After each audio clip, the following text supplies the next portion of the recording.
Diapositiva 1. Pasivo. Control interno. Pasivo. Un pasivo es una obligación presente de una entidad de transferir recursos económicos como resultado de eventos pasados. Obligación presente. Una obligación presente es una exigencia económica asumida por contrato o por ley de cumplir en el futuro con una responsabilidad adquirida por la entidad, con una contraparte o con un tercero con el que se ha contraído la misma. La obligación es un deber o responsabilidad que una entidad no tiene capacidad práctica de evitar. Diapositiva 2. Fundamento. El fundamento es el Boletín 3050 de normas y procedimientos de auditoría, el cual nos dice que el auditor debe efectuar un estudio y evaluación adecuado del control interno existente, que le sirva de base para determinar el grado de confianza que va a depositar en él. El conocimiento y evaluación del control interno deben permitir al auditor establecer una relación específica entre la calidad del control interno y las pruebas de auditoría que realizará. Por otra parte, el auditor deberá comunicar las debilidades o desviaciones del control interno al cliente, que son definidas en el boletín como situaciones a informar. En el caso de pasivo, el auditor nos dirá si existen problemas financieros y soluciones para garantizar la sustentabilidad de la empresa. Obviamente, esto deberá implicar un análisis exhaustivo y lo suficientemente meticuloso para llegar a conclusiones que sean lo más certeras posibles, evitando al respecto falsas evaluaciones. Diapositiva 3. El auditor debe asegurarse de separar por partes el proceso de adquirir una deuda, donde evaluará las obligaciones que tiene la empresa con terceros, la autorización, la compra, la recepción, la venta, la verificación de la documentación y, por último, el registro y el pago.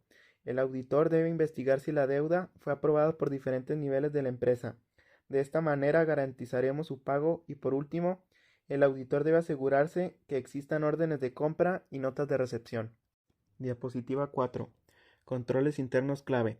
El auditor deberá revisar las facturas para asegurarse que las compras expresen correctamente la cantidad de producto, el precio, etc., comparándolas con las órdenes de compra, documento con el cual se demanda mercancía al proveedor, y las notas de recepción, en qué condiciones llegó el producto, cantidad, etc. El auditor deberá determinar qué cantidad se debe por impuestos, las obligaciones acumuladas o devengadas, que son las cuentas por pagar por el suministro o recepción de bienes o servicios que no han sido pagados, facturados o acordados formalmente con el proveedor. La empresa al cobrar deudas por terceros, las retenciones de efectivo y el anticipo de clientes. Diapositiva 5. El auditor deberá asegurarse que exista una comunicación efectiva entre la administración de la empresa y asesores legales, en este caso abogados, para conocer información importante de pasivos y activos contingentes. Un pasivo contingente es una obligación posible surgida a raíz de sucesos pasados y cuya existencia ha de ser confirmada solo porque ocurran o no ocurran uno o más sucesos futuros inciertos que no están enteramente bajo el control de la entidad. Un activo contingente es un activo de naturaleza posible, surgido a raíz de sucesos pasados, cuya existencia ha de ser confirmada solo por la ocurrencia o en su caso por la no ocurrencia de uno o más eventos inciertos en el futuro, que no están enteramente bajo el control de la entidad. Diapositiva 6. El auditor debe asegurarse de conocer y evaluar si el manejo y registro de todas las deudas, así como su evaluación, son correctos. De esta manera nos aseguraremos que la empresa cumple con sus responsabilidades. La estructura del control interno puede disminuir errores. Una correcta estructura del control interno nos ayudará a que no cometamos errores a la hora de registrar pasivos y no terminemos pagando de más o de menos.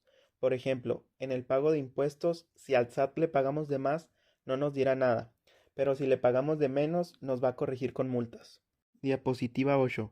Pruebas de cumplimiento. Se define como pruebas de cumplimiento las que tienen como propósito comprobar que los riesgos internos y externos y la efectividad de los sistemas de control, o también denominadas pruebas de control, para identificar los riesgos incluidos en las transacciones como sus características o atributos que indican la efectividad o desviación de ellos, y para decidir si el grado de tales desviaciones son significativas respecto a lo que se espera de que existan controles adecuados.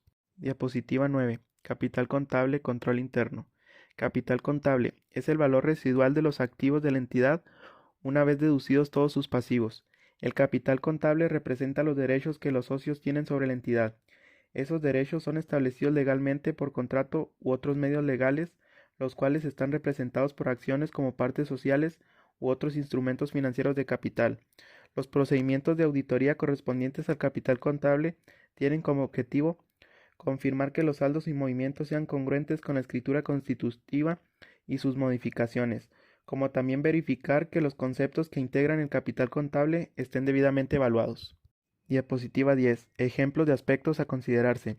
El auditor en la revisión y análisis del capital contable debe verificar la creación de títulos, acciones que representan parte del capital social de una empresa, así como vigilar los títulos por medio del recuento de las acciones.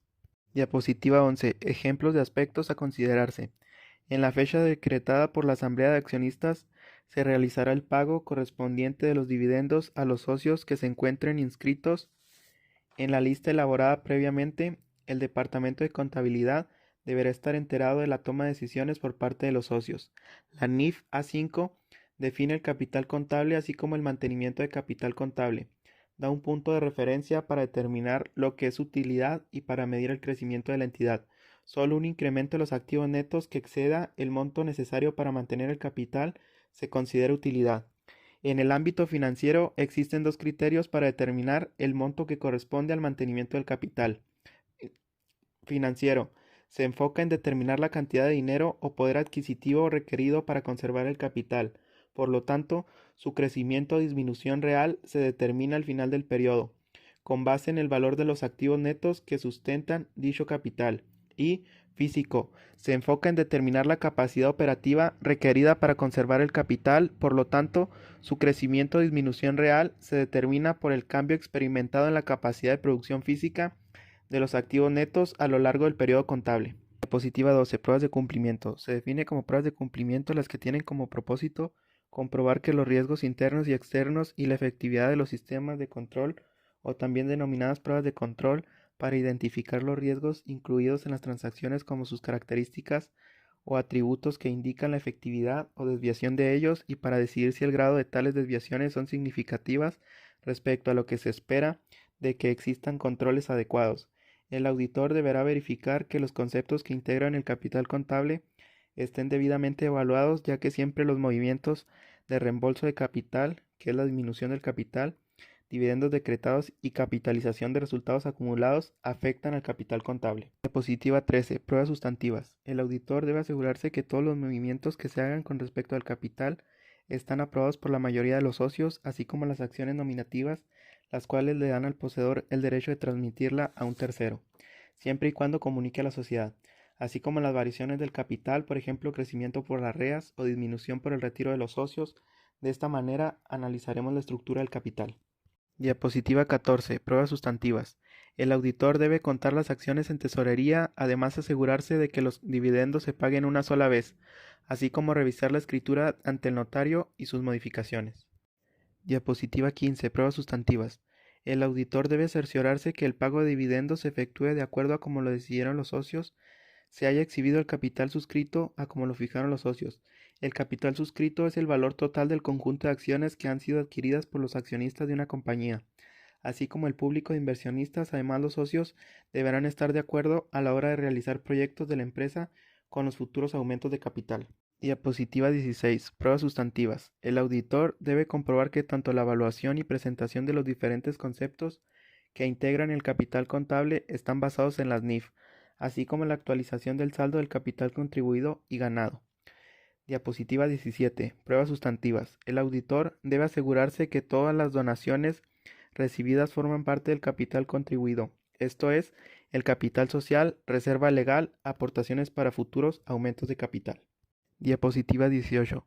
Pruebas sustantivas. El auditor debe verificar que para las reducciones de capital se haya tomado en cuenta la aprobación y el consentimiento de los socios.